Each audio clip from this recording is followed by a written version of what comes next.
Rafale और MQ-9B ये दोनों हथियार ऐसे हैं जो अब साथ देखकर चीन और पाकिस्तान बहुत टेंशन में है, क्योंकि अब जहां पर रफाल तैनात है उत्तर भारत में, वहां से सिर्फ 80 किलोमीटर की दूरी पर MQ-9B तैनात किया जाने वाला है। MQ-9B सहारनपुर के पास सरसावा एयरबेस पर तैनात किया जाएगा। अब रफाल के हिसाब से यह तैनाती क्यों खतरनाक कही जा रही है भारत के दुश्मनों के लिए, इसे बहुत गौर से समझिएगा। रफाल जो है वो अंबाला में तैनात है, इसकी एक स्क्वाड्रन वहां पर है और यहां से पाकिस्तान का बॉर्डर सिर्फ 200 किलोमीटर है। इस डिप्लॉयमेंट को लेकर चीन की टेंशन इसलिए बढ़ने वाली है क्योंकि अब भारत ने सरसावा एयरबेस पर MQ-9B जो स्काई गार्डियन ड्रोन है इसे तैनात करने का फैसला कर लिया है। पाकिस्तान पहले से ही बेचैन है क्योंकि ये दोनों जहाज उसके बॉर्डर से अब ज्यादा दूर नहीं होंगे और पाकिस्तान ने इसे लेकर अपनी रणनीति भी तैयार करनी शुरू कर दी होगी। रफाल इस वक्त जो है वो पाकिस्तान के बॉर्डर से 200 किलोमीटर दूर है और यहां से ये पाकिस्तान के जो सेंट्रल एयर कमांड है वहां तक हमला कर सकता है। तो जो MQ-9B ड्रोन है वो अब पाकिस्तान के अलावा चीन, जो उत्तर भारत के आसपास जो भी इलाके हैं वहां पर नजर रखने की काबिलियत रखता है, आप इसकी क्षमता कह सकते हैं।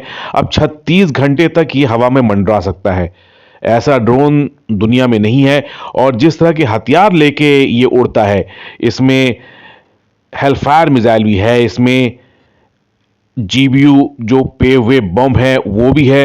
अब उत्तर भारत में कवरेज के लिहाज से जो एयरफोर्स के 8 MQ-9B ड्रोन जो हैं ये बहुत लंबी दूरी तक जो है दुश्मन पर नजर रख पाएंगे। ये बात जो है भारत के लिए काफी अहम हो जाती है। और जिस तरह के हथियार लेकर चलता है, चाहे वो हेलफायर मिसाइल हो, चाहे वो इसकी सर्विलांस की क्षमता हो, क्योंकि इसमें ऐसे कैमरे, ऐसे सेंसर लगे हुए हैं जो चीन और पाकिस्तान की सीमा पर जो खुफिया अड्डे हैं उन तक को आराम से रिकॉर्ड कर सकता है। और उसमें जो बम है, देखिए ये GBU पेवे बम है और ऐसे 310 बम मिलेंगे भारत को। ये बहुत ही खतरनाक बम है और GPS गाइडेड बम है, ये लेजर गाइडेड बम भी हैं और इनसे जो हमला होता है तो बहुत सटीक होता है। रफाल के वेपन्स पैकेज ने पहले ही पाकिस्तान को परेशान किया हुआ है। ये चीन के J-20 को भी टक्कर दे सकता है, ऐसे सेंसर इसमें लगे हुए हैं। अब जब दोनों जहाज उत्तर भारत में 80 किलोमीटर की दूरी पर तैनात रहेंगे तो जाहिर है इससे भारत के दुश्मन जो है वो परेशान तो होंगी।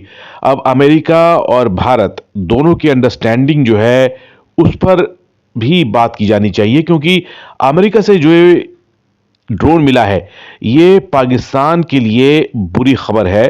पाकिस्तान के पास जो है अभी तुर्की से लिए हुए अकिंची ड्रोन है और ये ड्रोन काफी अच्छे माने जाते हैं, लेकिन इसकी टक्कर में भारत ने MQ-9B ड्रोन लिया। अब ये LOC हो, LAC हो, इसके आसपास की निगरानी भी कर सकता है और अगर कोई सटीक सर्जिकल स्ट्राइक वाली हालात पैदा होते हैं तब ये रफाल जैसा ही काम कर सकता है। रफाल इस वक्त भारत का फ्रंट लाइन फाइटर जेट बन चुका है। ये अंबाला में भी तैनात है और पश्चिम बंगाल के हासीमारा एयरबेस पर भी तैनात है। 2 स्क्वाड्रन अभी कम है, लेकिन इनकी वजह से जो गैप आया है स्क्वाड्रन्स के नंबर्स में, उसे क्षमता के लिहाज से काफी हद तक पाट लिया गया है। अब ये जो ड्रोन है MQ-9B, इसकी वजह से जो रेकी है, जो सर्विलांस है, उसकी कमी जो है काफी हद तक पूरी होगी, क्योंकि जो घटती हुई स्क्वाड्रन्स हैं उसकी वजह से एयरफोर्स पर दबाव भी बहुत ज्यादा है। फाइटर्स की कमी जो है वो ड्रोन पूरी कर सकता है और जिस तरह से भारत को अब अपने पुराने जहाज़ों को बहुत जल्दी अगले 4-5 साल में बहुत से स्क्वाड्रन्स जो हैं वो हटा दी जाएंगी और उनकी जगह या तो सुखोई लेंगे या फिर रफाल लेंगे या फिर तेजस लेंगे।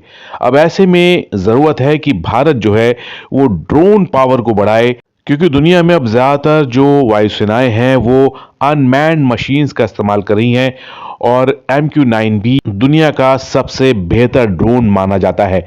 अब भारत के पास जब ये ड्रोन आएगा तो 31 टोटल ड्रोन होंगे, 15 नेवी के पास होंगे और 8 आर्मी और एयरफोर्स को मिलेंगे। और सरसावा एयरबेस जो है वो MQ-9B का बेस बनने जा रहा है, ऐसी रिपोर्ट है।